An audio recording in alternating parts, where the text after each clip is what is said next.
Hello everyone and happy 2016. I'm going to get started back on this Garod radio from the mid-1930s. Again, this is the one I left in my stand, and this thing's been sitting here for a while now.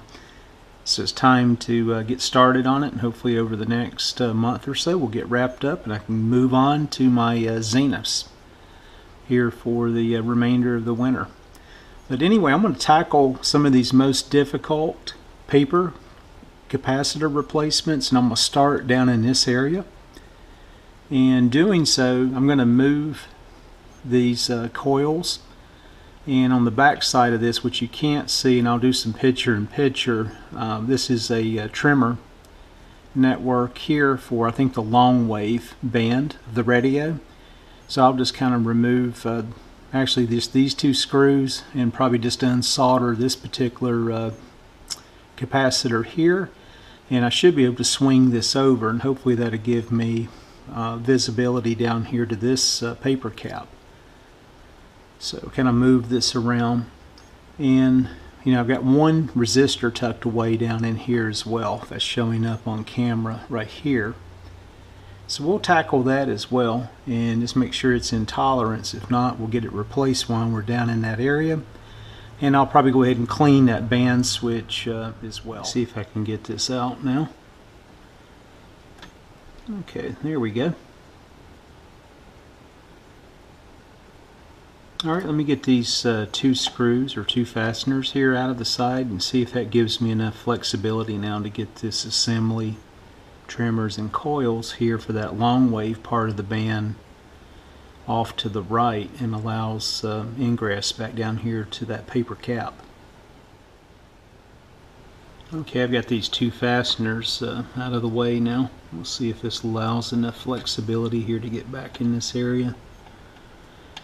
I do have one other connection here on the band switch that may have to be unsoldered as well. I'm going to be careful here around these coils.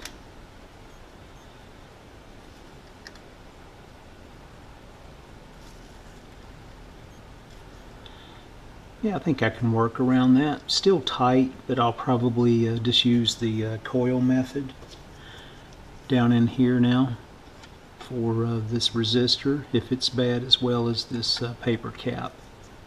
So let me get things set up, look at the schematic, as well as compare that to the actual value installed, and we'll make a decision on how to proceed. So here's one more look. I'll probably go ahead and do this off camera, and the reason why, you can see if I work in this area, and we'll have my hands over the area, so you won't be able to see the work being performed anyway.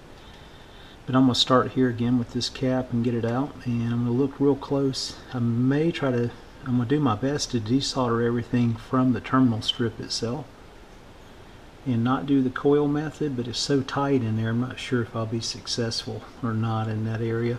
And then we'll throw the meter on this resistor here, measure it out and compare it to the schematic, and just make sure it's in tolerance as well.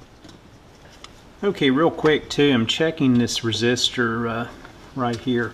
And we'll see if this is showing up on camera with the lighting I have. The glare may be taking over, but it's reading about 2,500 ohms. So red, black, red, that should be 2,000 ohms. So again, 10% would be 200, 20% would be 400. Above that 2,400, I'm about 2,500. So that's probably about what, 25%. Out of tolerance. Now again, I still have it in the circuit. Not going to really even worry about it. I think it's going to be close enough.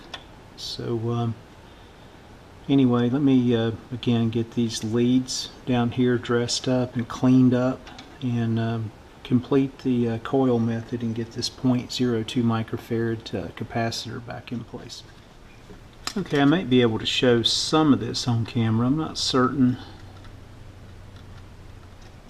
And I've already got the soldering iron tinned.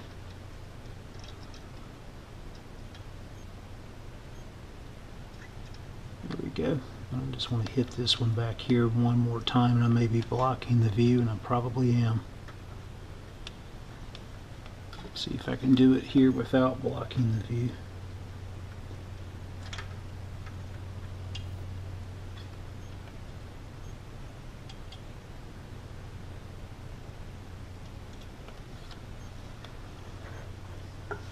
Okay, we should be good there. We just check on a few things, and we'll move on up here to the next capacitor and get the next resistor value checked. Okay, up next, let's go ahead and move over here to these two caps. We'll get these two paper caps out, and then I'll probably I'll go ahead and check the value of this cap as well, that attaches again back to the trimmers and coil here for the long wave part of the circuit. And we'll make sure the value of this cap is good. And one resistor here, another cap down here, and we'll try to give those a quick look at as well. So let me start by getting this cap cut loose here on the top, and then we'll get the big guy here on the bottom complete first, and then move back up to here, and then again get this assembly reattached if this other part of the circuit seems to be in good shape. One thing I want to respect here is the lead dressing, and you can see that the 0.25 microfarad capacitor is tucked in this area right here along the chassis, not over the tube.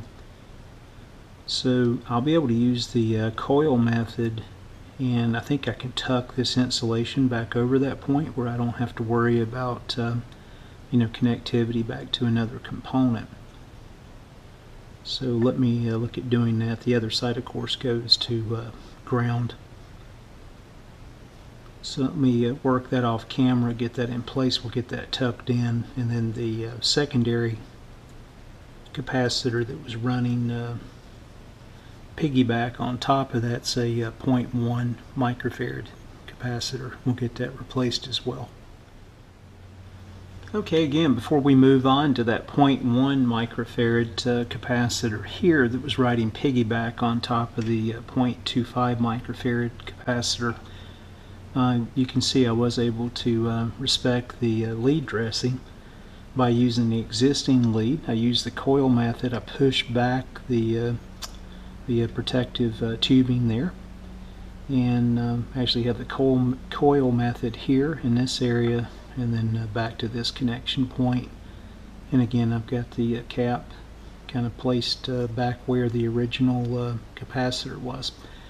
So let's move on, get this 0.01 microfarad cap connected between these 2 points.